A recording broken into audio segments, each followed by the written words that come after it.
Hello! Welcome to our Market Insight webinar on Taiwan. I'm Rupert, Deputy Director here at the Canadian Trade Office in Taipei. I'm Sonia, Trade Commissioner for the ICT sector.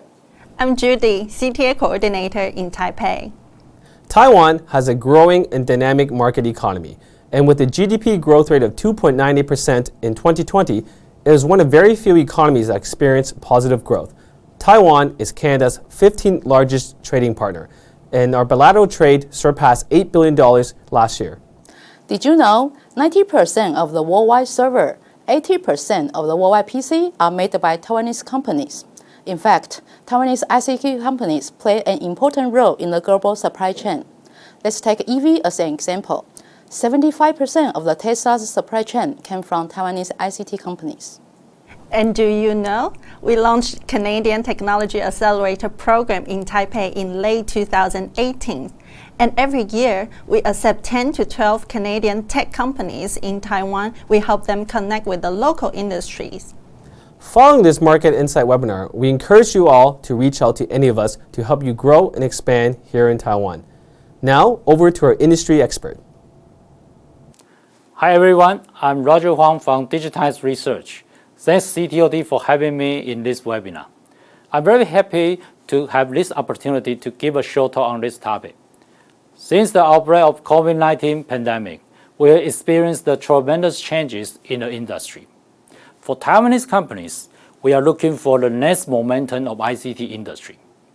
Right now, electric vehicles seems to be the consensus of many industry people here in Taiwan. On the other hand, there are quite a number of leading-edge tech companies in the automotive supply chain in Canada. In this short presentation, I will spend some time to give a brief on Taiwanese ICT industry. And then I would like to highlight the way that Taiwanese ICT firms penetrate into EV industry. I think today's presentation just opened up the windows of dialogue between Canada and Taiwan on EV industry. CTOT has done a great job in bridging both sides. I can expect more and more collaboration cases coming out in the future.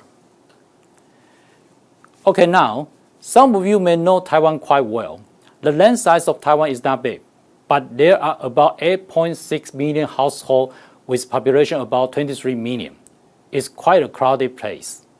As for the ICT service penetration and the usage are over 80%.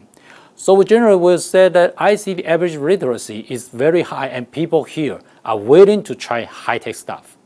Therefore, it's easy to attract early adopters in Taiwan.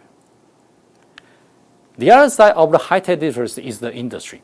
Taiwan has well-developed industrial clusters so that it's quite convenient for doing ICT business here. Of those clusters, many of you will think of Hsinchu Science Park first. The industry there are many IC manufacturing and optoelectronics. As the companies in Hsinchu Science Park grows, government has created Central and the Southern Science Park subsequently. Now, these three science parks lay the solid foundation for the semiconductor industry in Taiwan. We can see the importance of Taiwanese semiconductor industry recently as a shortage of automotive IC in the world. In addition to the semiconductor industry, we have strong precision machinery and green energy industry in the central part of Taiwan. Kaohsiung is another important city in the southern part of Taiwan. There are clusters of optoelectronics, communications, environmental technology industry. In addition to the manufacturer-based clusters, we promote software industry as well. We have Nangang Software Park, which is not far from the venue of Computex event. Besides, from Taipei, Taoyuan to Hsinchu, the northern part of Taiwan, there are lots of electronics companies along the number 3 highway. It forms a high-tech corridor within 1 hour traffic.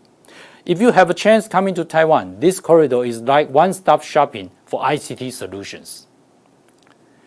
Now, I would like to emphasize the importance of ICT sectors in Taiwan. From the revenue point of view, near 66% of all listed companies' revenue is from ICT-related firms. Computer and peripheral equipment gains the largest portion of the revenue pie, which has 31% of all, followed by other electronics category, which has notable companies like Foxconn, Kimpo Group belong to this category. The third largest category is semiconductor. Companies like TSMC, UMC, and MediaTek belong to this category. From this chart, we can say that Taiwan is ICT hardware oriented. Smart applications are the core policy focus now in Taiwan. In the past, government would set up goals for specific products or components, more hardware-oriented thinking. As the coming of IoT, mass customization became new roles of business operation. In addition, facing the challenge of low-price competition of pure hardware, industry people would like to leverage their hardware capabilities to build up total solutions. For example, digital transformation has become the main theme for companies all over the world. Those Smart Plus X shown at this slide, not only hardware in those applications, but also software, systems, and business model inside. Since May 20, 2020, President Tsai started her second term of president. She announced the next step for Taiwan industry to be promote 6 core strategic industries as shown at this slide. I will not go through the detail of each industry, but I would like to mention the first 2, which is information and digital and the cybersecurity industry. The ingredient of the first 2 industries are AI, 5G, IoT, cloud, high-performance computing, and semiconductors. It's the original strength of Taiwan. The government wants to strengthen the industry position further in these sectors. They also want to move values up by encouraging application-driven innovation in these sectors. So now, let's take a look at the evolution of automotive supply chain. Traditionally, due to the technical complexity and the specialization of work, automotive industry is a linear supply chain. Furthermore, consumers own vehicles. Car brands dominate the development of cars. Companies along the supply chain just follow the roadmap of car brands. As the upsurgence of EV, first, there are near 40% less of components in EV compared with fuel cars. Secondly, some components like battery or motor are playing key roles in the overall design. For car brands might skip Tier 1 suppliers and go direct to the battery or motor suppliers in order to secure critical components. Other parts suppliers might bypass Tier 1 suppliers and go direct to car brands as well. The original linear model will be restructured. Besides, car usages are in a different way from today. People use mobility services rather than use cars. Therefore, mobility services providers might dominate the design requirements more than car brands. Some Tier 1 or component suppliers will go direct to mobility services providers. That's what we have seen the changes happening in the automotive supply chain.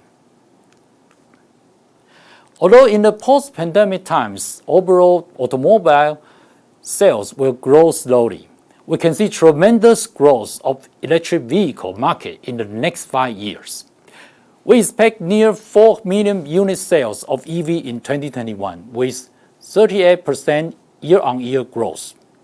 The growth momentum comes from more aggressive goal of banning the sales of fossil fuel vehicles globally. Several governments have already announced the deadline of fuel vehicle sales to be 2030 to 2035. For those incumbent car makers, if they cannot adapt to this trend, they might experience huge decline in revenue. The traditional car makers and their supply chain partners are accelerating product and business transformation.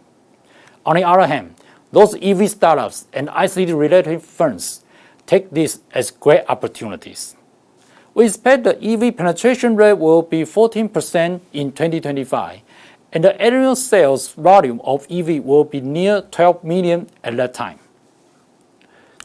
As I mentioned earlier, Taiwan's industry trends focus on ICT, but many of the companies are concerned about a saturated market of computing and the consumer electronics. Furthermore, Taiwanese companies worry about the trend of concentrated customer relationship and the razor-thin margins. They found EV will be the next big thing and already invest lots of resources in this sector. From this slide, we can see many Taiwanese firms play key roles in 4 major EV subsystems, that is powertrain, battery, IVI, and ADAS. Now I would like to give more details by 3 cases. The first one, and the most notable one, is Foxconn. We all know that Foxconn is the major assembler of Apple's iPhone. He is the largest ICT manufacturer in the world, with revenues $173 billion in 2020. Electric vehicle is the next big thing for Foxconn. Foxconn takes a different approach to EV from other Taiwanese companies. He launched MIH Open EV platform in October 2020. MIH aims to be the Android of EV.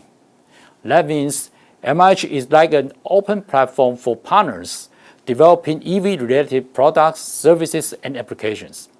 We can recall the history of Android. By defining software and hardware framework, Foxconn would like to speed up the readiness of EV ecosystem.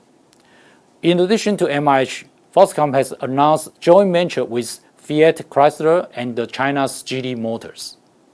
He also announced collaborations with newcomers like Byton and Fisker.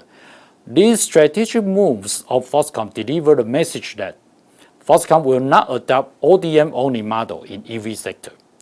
To be more aggressive, Foxconn wants to be the enabler of next-generation mobility solutions. Quanta is another EMS giant from Taiwan. Quanta's approach to EV starts from in-vehicle navigation or entertainment devices. Since the inception of AI hype, Quanta has invested lots of resources into autonomous driving solutions. He is the close partners with AI chipset vendors like NVIDIA and more. Today, Quanta is the supplier of Tesla's autopilot ECU. He has co-developed with Google and Apple on autonomous driving solutions as well. Since the coming of 5G and the Internet of Vehicles, Quanta is focusing on the edge-to-cloud computing and developing 5G end-to-end products and solutions. Pegatron embraces a strategy of producing key components on ODM basis, mainly for Tesla. Pegatron produces a variety of car-use components, including wireless communication modules, ECUs, in-car tablets, wire harness, mechanical parts, voltage transformers, and charging piles. The company has become a supplier of ECUs and home-use power charging piles for Tesla, and the in-car tablets for Audi and the Toyota Motors. While Pegatron has less than 10% of consolidated revenues coming from car-use components currently, there is large growth potential for such products. To sum up my presentation, I think there will be many ways for Canada-Taiwan collaborations on EV. For Taiwanese ODM or EMS giants, they are like the flagships of the entire Taiwanese ICT sectors. As those giants extended their focus from ICT to EV, it definitely will attract more Taiwanese firms jump into this area. MIH could be one of the models that leads the way, but we can see other manufacturing giants adopt different approaches to build their own ecosystems. The strengths of Taiwanese companies are components manufacturing right now, but subsystems or systems will be the next focus. Automotive industry is different from ICT industry. The software and hardware requirements for cars are stricter and more robust than consumer electronics. It takes a long time for Taiwanese companies to get proven records in automotive sectors. In addition to technologies, industry-specific issues and customer relationships are critical as well. Although we can see some breakthrough for Taiwanese companies in recent years, but there are more to explore. Canada's automotive industry is well known all over the world. Canadian industry strengths can complement with Taiwanese companies in many ways, like software, industry-specific issues, and customer relationships. By leveraging each other's strengths, I think we can reach a win-win situation in EV. Once again, today's presentation just opens up the windows of dialogue. We expect more and more successful cases on EV industry for Canada and Taiwan in the near future. That concludes my presentation, and thanks for your watching.